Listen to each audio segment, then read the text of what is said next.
जो है अपरोक्ष है। तो शब्द से अपरोक्ष ज्ञान हो गया कि नहीं हो गया?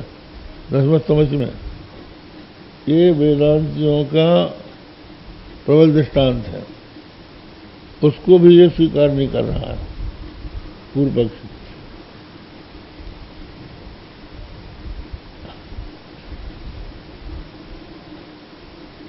वस्तु नित्यम अपरोक्षमिदं तु वाक्यम तद्वस्तु वक्तुमपरोक्षमशक्तमेव नैयस्य शब्दजनितात् जगत्तेऽपि बुद्धि करोति खलु या विषया परोक्षम। ये कहते हैं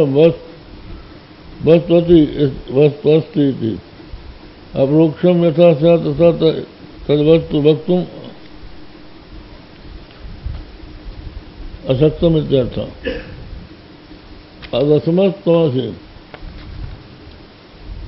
अदस्मत्वादि भ्रमस्य तन्नेन्द्रिय जन्य साक्षात्कारादेव निवृत्ते शब्दस्य तत्रापि परोक्ष ज्ञान जनकत्वमेव इति न तत्स्वभावभंगः इति भानः। वाह, यहाँ ये उन्होंने काट दिया कि अदसम का अपने में भ्रम था। शब्द से ये कहा गया कि दसवां तू ही है, तो उससे उसको दसम का ज्ञान हो गया और उस भ्रम की निवृत्ति हो गई कि मैं अदसम हूँ। तो बोले कि यहाँ तुम्हारा जो दृष्टांत है वो गलत है, क्योंकि इस शब्द से तो परोक्ष ज्ञान हुआ कि दसम है। अपरोक्ष ज्ञान तो इंद्रिय से हुआ है, जब नेत्र इंद्रिय से उसने अपने को देख लिया। इंद्रिय जन्य ज्ञान है वो, शब्द जन्य ज्ञान नहीं है। इस तरह से दृष्टांत को नहीं स्वीकार किया जी। प्रत्यक्ष ऐसा है कि ये ठीक प्रश्न है आपका।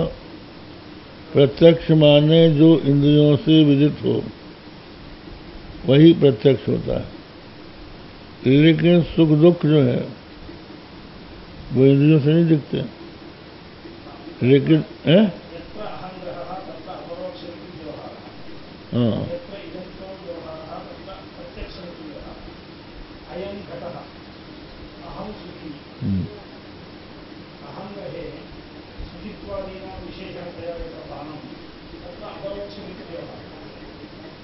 जो परोक्ष नहीं है वो अपरोक्ष।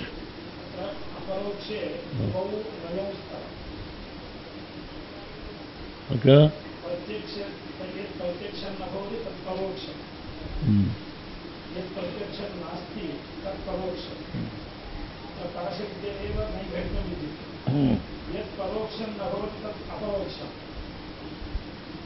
ठीक है। दो नए कैसे हो गए?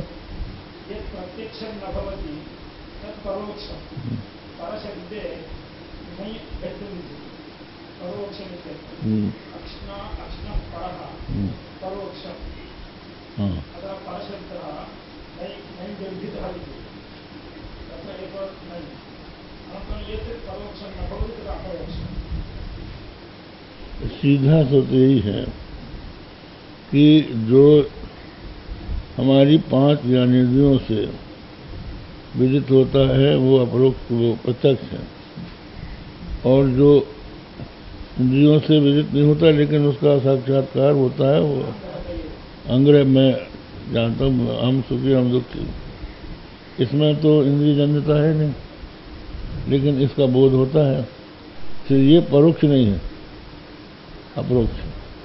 तो अपरोक्ष कहने से इंद्रिय जन्य ज्ञान भी आ जाता है और सुख दुख आदि का साक्षात्कार भी आ जाता है। तो मन को इंद्रिय नहीं है ना, मन के इंद्रियत्व को स्वीकार नहीं किया गया, है? बात यह है कि जो मन है वो बाह्य विषयों के संबंध में इंद्रियों के द्वारा ही विषयों को ग्रहण करता है, लेकिन आंतरिक विषयों में इंद्रियों की उनको सहायता नहीं है। इसलिए वो जो ज्ञान उसको होता है उस आंतर विषयों का, वो परोक्ष नहीं है, अपरोक्ष है। ये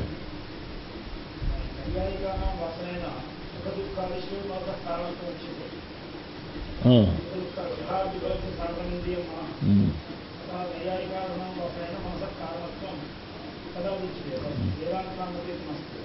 वेदांत लोग इंद्रिय नहीं मानते उसको। ठीक है, हाँ?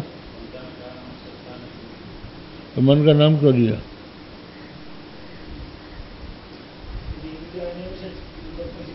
हाँ।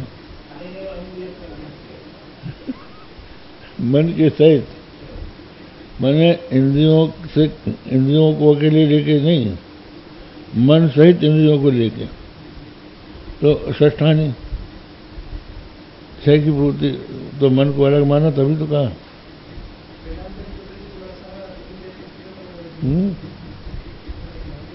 हाँ जी, हाँ है। मनुष्य वायुमाप्तव्यम ये नाना से किंचन, यही है ना।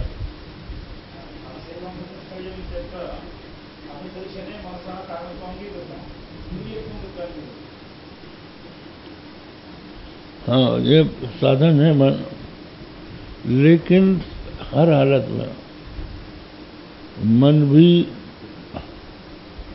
वहां तक नहीं पहुंचता है, केवल आवरण भंग तक इसकी पहुंच है।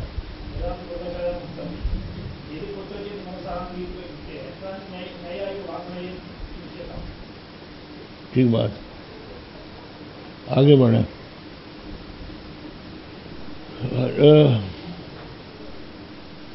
पूर्व घटादो चक्षुरादि प्रमाण से सब प्रकाश पूर्णा धान वत्दात्मनि वेदांता नाम तदसंभवान न प्रामाण्य संभवा इत्युक्तम। पहले घटादिक में जैसे चक्षुरादि प्रमाण है, वैसे सब प्रकाश जो है, सब प्रकाश स्वर्णाधानवत चिदात्मानि वेदांता नाम तो संवाद। तो जो सब प्रकाश और स्फुरण का आधान वाला चिदात्मा है, उसमें वेदांतों का संभव नहीं है, न प्रामाण्य संभव इत्युक्तम, ही कह दिया। इदानीं वेदांत जन वृत्त्या तत् स्फुरणा जनने भी, वेदांत जन वृत्ति से उसके स्फुरण का जनन न होने पर भी वेदांता नाम अनर्थकम अविद्या निवृत्ते तत्साध्यत्वेन तत् वेदांत प्रामाण्य संभवादिति सिद्धांति शंकाम दूषितुम अनुवदति। अभी सिद्धांति की बात आएगी, उसी को शंका मान के फिर बोलेंगे। अत्र यद्यपि किमपि